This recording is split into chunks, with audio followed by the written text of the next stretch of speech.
But Your Excellency, Dr. Wokne, the Senator, Christo Lasige, the Deputy Ambassador of Japan, the Secretariat, all members of the IGAD Leadership Academy and this alumni network that is here, ladies and gentlemen. Let me say again, it's both an honor and a joy to be together with you today. At this moment, as we officially launch this alumni network. And why? And that is because today we celebrate not only the Academy's first 3 cohorts, but also the promise of a generation that will shape the destiny of our region and our continent now and into the future. Indeed, as I have looked at you today, I'm reminded of the many young, charismatic men and women who were not afraid to dream and act on their dreams in the early year of Kenya's independence as well as Africa's independence. People like Tom Mboya, who were ministers of government for planning the ages of 28, 29. I'm sure many of you here are older than that. Others like Ken Matiba, who were around 27 and they were permanent secretaries. They were shaping the country. They were shaping the continent at those ages. So when somebody tells you, you young people, tell them no. Us leaders of today, because that is what you are.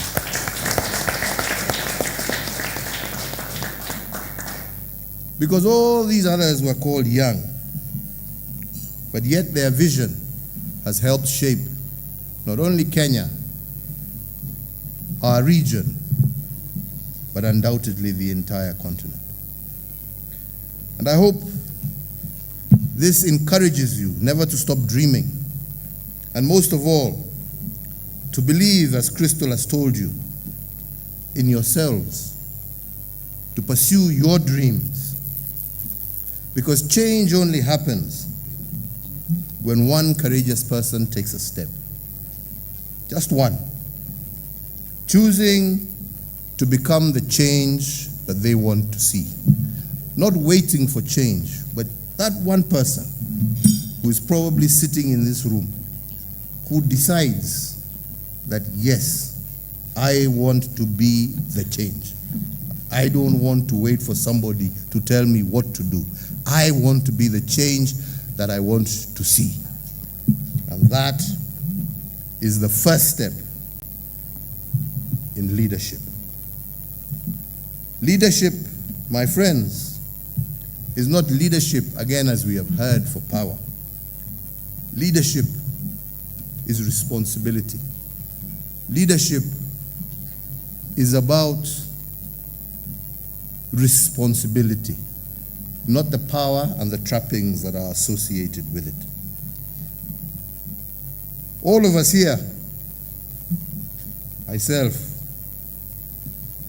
Dr. Wokne, have held leadership roles and we aspired to them. We didn't wait for them to be given to us. We went out to get them. We went out to get them. And one lesson I have learned in my journey is this: that if you truly want to get to the top of the ladder, the first thing you have to realize is that leadership is not about what title you hold. It is not about the title. I repeat again, leadership that is going to be trusted. It is leadership that knows and bears responsibility for its actions. Not by the power that you hold, but by the trust that is bestowed upon you by the people who you wish to lead. Power may look glamorous, but the true impact of your leadership qualities will be measured by the impact that you leave behind. My own journey through governance and diplomacy in many ways has taught me that legacy is built in moments of service.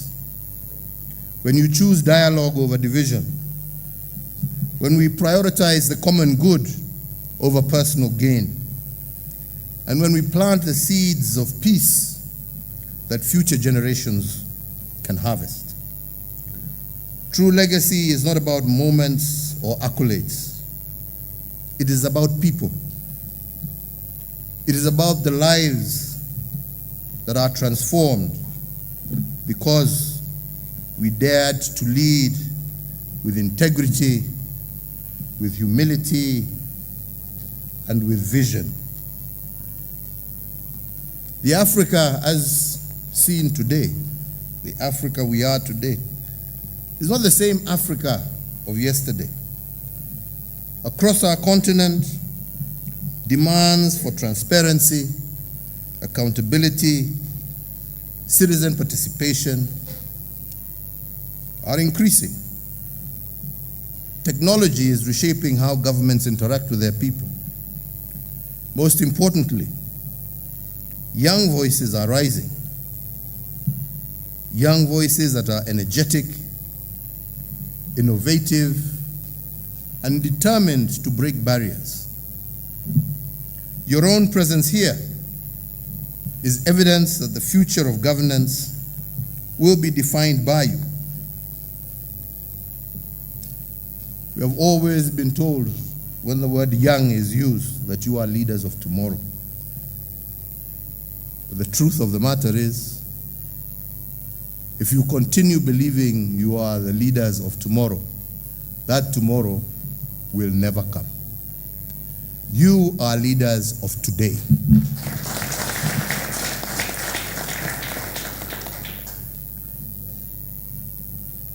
Your ideas, your courage, your personal commitment will shape policies, will shape communities, will reshape institutions.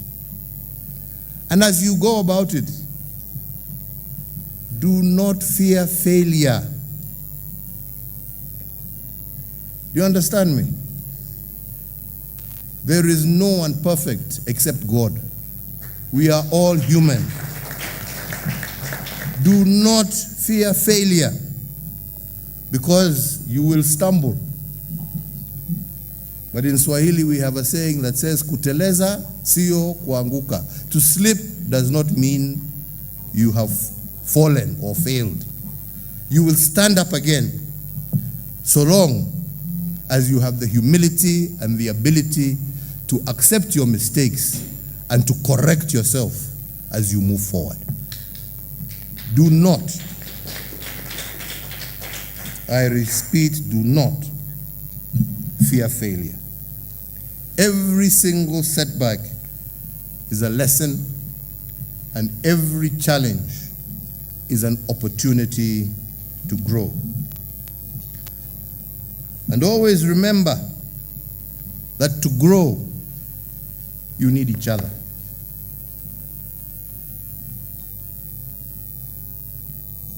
You want to grow alone? Yes, you may grow rapidly. But by leaving everybody behind, you will have achieved nothing. But if you grow and you carry others with you in your leadership process, you will be amazed by what you will be able to achieve. There is no point in you being at the pinnacle and you have left everybody else behind. You must grow together. And this is one of the principles that I truly appreciate of this particular organization of ours called IGAD. The fact that you come from many different parts of our region. Remember that you need one another. The problems of Ethiopia are not far from the doorstep of Kenya. They are the problems of Kenya. The problem of Sudan is not far from Ethiopia, from Somalia, from Djibouti, from Kenya. So it is your problem. The problems of Kenya are the problems of Uganda, of Eritrea. So you cannot think that you are a little island. And I want to thank that young man who talked about the importance of integration and his determination to pursue an integration agenda. The problems are the same. The challenges are the same. You talk to people across, and I've had that opportunity to talk to people across borders. What are they concerned about? They are concerned about health. They are concerned about the lack of opportunity. They are concerned about good infrastructure. They are concerned about education. They are concerned about poverty. They are concerned about war. These things belong to all of us, and we will not resolve them unless we hold each other's hands and we walk together as opposed to alone. So recognize, my friends, that collaboration, not just your personal ambition, but collaboration is and will be your greatest strength. We also mentioned that in my years of mediation and diplomacy, I have also witnessed the power of dialogue to heal wounds and the strength of unity to overcome crisis. Because we will always be going from one crisis to another. And crisis resolution, one must remember, has never been resolved through the power of a gun. Has never resolved any crisis. It may result in victory, but the deep wounds you leave behind, believe you me, if not in your generation, in the next generation, they will resurface.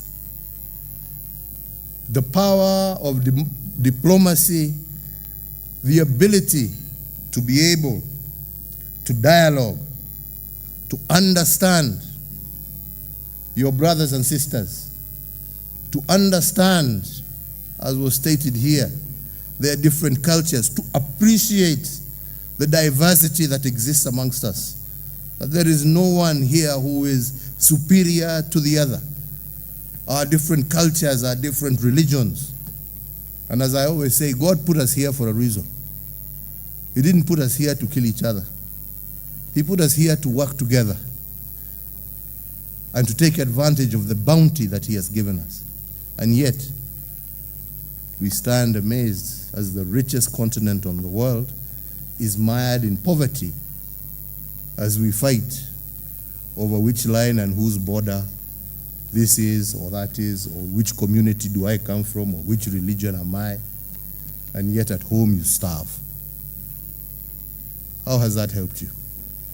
Let us enjoy and benefit from our diversity. Let us see the beauty in our respective origins, and let us use that as strength, not as a weapon of weakness and destruction. So therefore, my friends, as I've always said, regional integration must not be a dream. We must see it as a necessity for our economies, for our societies, and for our futures. Whether in trade, climate resilience, security, no nation can stand alone. We must walk together hand in hand, not in fear of each other, but with courage and trust and confidence in each other. Our region, IGAD, as I have said, with its diversity and dynamism, has the potential to be a beacon of cooperation for the entire continent. So this gathering that we have here, to me, is more than just a gathering. I believe it is a movement. I was very happy to hear the young man who stood here, I don't know where he is, who said that when they saw what was happening in Sudan, called upon you and you got together and you decided you must do something. Well done. Hongera, pongezi. Yeah? About the situation in Sudan. I think that is wonderful. So you should see yourselves, like I'm saying, as a movement of young leaders committed to collaboration and practical initiatives that will shape the governance of our continent, Africa, for generations to come.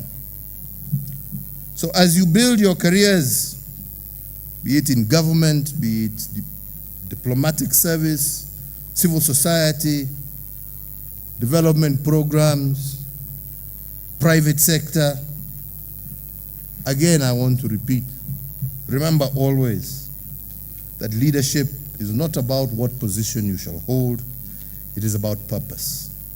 And let your purpose always be to uplift your brothers and sisters, to unite your brothers and sisters, and to transform this great continent and region of ours. And from this vantage point, I am indeed confident that the future of governance in Africa is not a distant horizon. I can see it here. It is in this room. It is in each and every one of you. And I have no doubt that when history looks back, it will indeed say that this was a generation that dared to lead, and in doing so, changed the destiny of this continent. And I repeat again, if you're waiting to be given leadership positions, you will wait until you have gray thinning hair like me and you will have done nothing. Leadership is now, and take it with both hands and feet, yeah? And take it with vigor and with confidence, because that is the only way you will change this continent for the better. May God bless you, and I look forward, so long as the heavyweight boxer invites me, to continue having an opportunity to engage with you at any time, any day. Tuendelee, and God bless you all. Asante sana.